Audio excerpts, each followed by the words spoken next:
बेटी है मेरी, बोझ नहीं।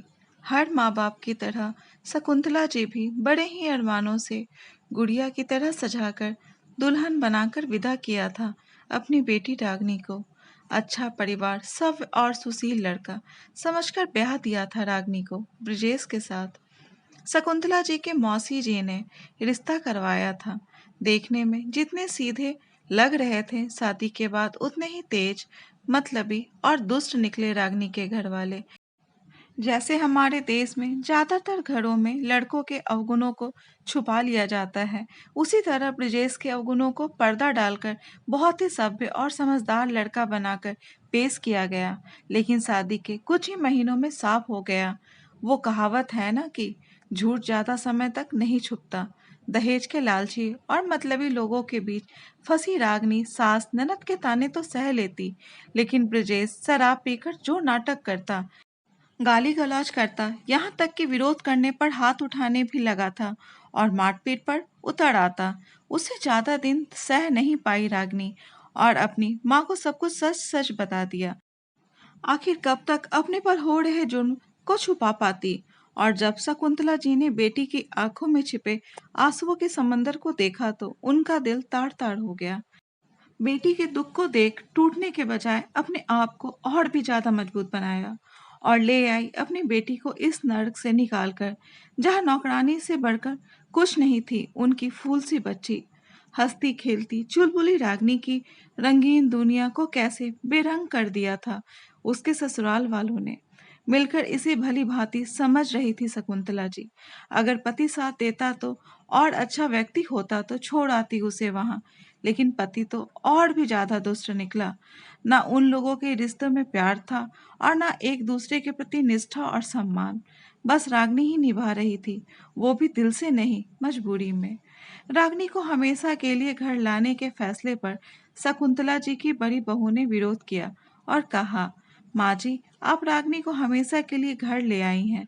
अभी साल भर हुई है उसकी शादी को, थोड़ा समय तो दीजिए। हो सकता है वो लोग बदल जाएं, उन्हें अपनी गलती का एहसास हो जाए। इस तरह घर ले आना तो कोई सॉल्यूशन नहीं है ना। क्या इज्जत रह जाएगी समाज में। हमारे बारे में लोग तरह तरह की बातें बनाएंगे। और क्या करेगी ये अपने जीवन में। जानती है ना, एक तलाकशुदा लड़की का समाज में जीना कितना दुश्वार होता है। आप इतनी समझदार होकर भी इतना गलत फैसला कैसे ले सकती हैं। मुझे लगता है हमें ब्रजेश और उसके परिवार से बात करनी चाहिए।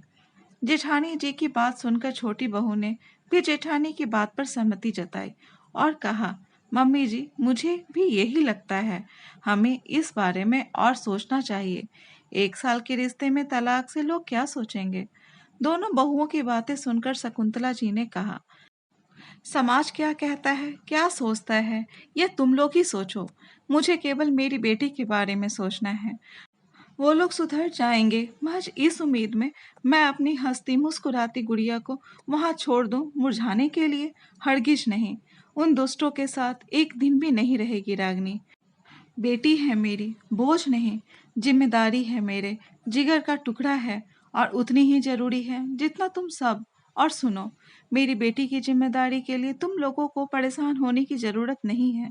उसके पापा की पेंशन मिलती है मुझे और वह खुद नौकरी करेगी। पूरे आत्मसम्मान के साथ अपना जीवन जिएगी। मरते दम तक उसकी माँ उसके साथ खड़ी रहेगी। तुम लोगों को साथ देना है दो, नहीं देना है मत दो। और रही बात तलाकशुदा बेटी के समाज में जीने की, तो सुन लो मेरी बात।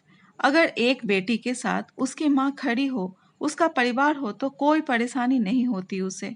अपनी माँ के आत्मविश्वास भरे शब्दों को सुन शकुंतला जी के दोनों बेटों ने कहा, माँ, हम आपके साथ हैं।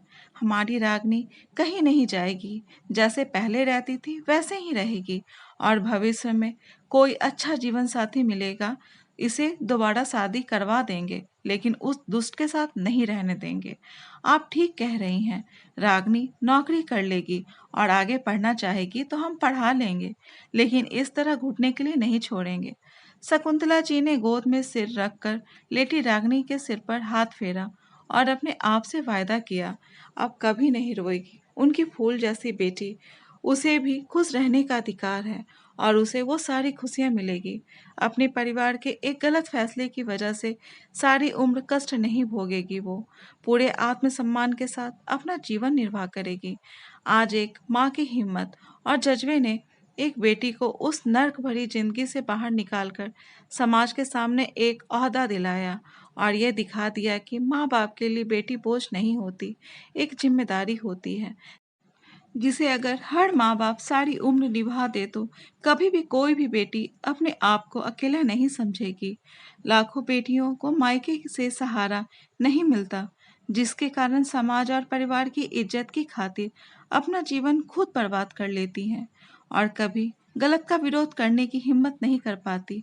हम माँओं को, खासकर बेटियों की माँओं को, अपने आप से ये प्रण करना चाहिए कि हर हाल में हम अपनी बेटियों के साथ रहेंगे, शादी के बाद भी, और अनचाहा रिश्ता निभाने के लिए उन्हें कभी मजबूर नहीं करेंगे और उन्हें यह यकीन दिलाएंगे कि बेटी है मेरी, बोझ नहीं, जिम्मेदारी है हमारी और हमेशा रहेगी।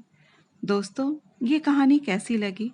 कमेंट बॉक्स में ज़रूर बताएं और अगर कहानी अच्छी लगी हो तो कहानी को लाइक, शेयर और चैनल को सब्सक्राइब ज़रूर करें। कहानी सुनने के लिए धन्यवाद।